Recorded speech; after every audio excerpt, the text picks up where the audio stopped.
అబ్బా! Mushroom masala curry. High protein rich కలిగి ఉన్న ఈ మష్రూమ్ మసాలా కర్రీ నాన్ వెజ్‌తో పోటీ పడుతుంది. అంత హెల్తీ కదా! ఈ మష్రూమ్ మసాలాని ఎలా చేసుకోవాలో చూసేద్దాం రండి. నా స్టైల్‌లో చూపిస్తాను.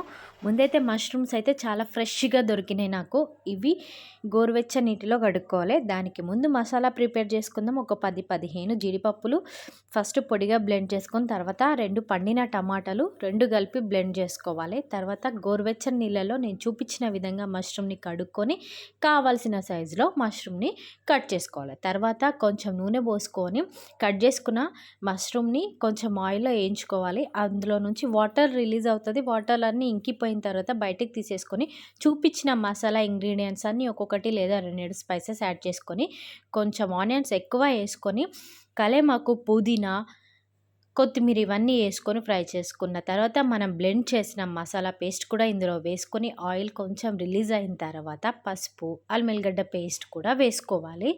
ఆ తర్వాత కారం పొడి టేస్ట్‌కి తగినంత, తర్వాత ఉప్పు వేసుకొని బాగా కలుపుకొని ఆయిల్ కొంచెం రిలీజ్ అయిన తర్వాత మనం ఫ్రై చేసి పెట్టుకున్న మష్రూమ్‌ని కూడా ఇందులో వేసి కలుపుకొని, చూసిండ్రా ఇప్పుడు చూస్తుంటేనే నోరు ఊరుతుంది కదా! మస్తు ఉంటది. ఈ టైంలో మనం స్టవ్ ఆఫ్ చేసుకుంటే, కానీ కాదు కదా! ఒకే పూటకి అయిపోతుంది కాబట్టి మళ్ళీ కొంచెం వాటర్ యాడ్ చేసుకోవాలి కదా!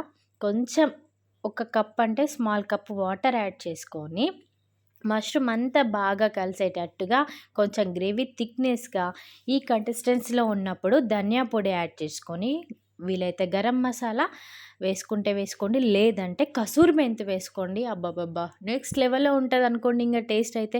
స్టవ్ సిమ్‌లో పెట్టుకొని కొంచెం చిక్కబడిన తర్వాత చూసిండ్రా ఈ టైంలో స్టవ్ ఆఫ్ చేసేసుకోండి. అంతే ఇంకా yummy yummy delicious mushroom masala curry ready అయిపోతుంది.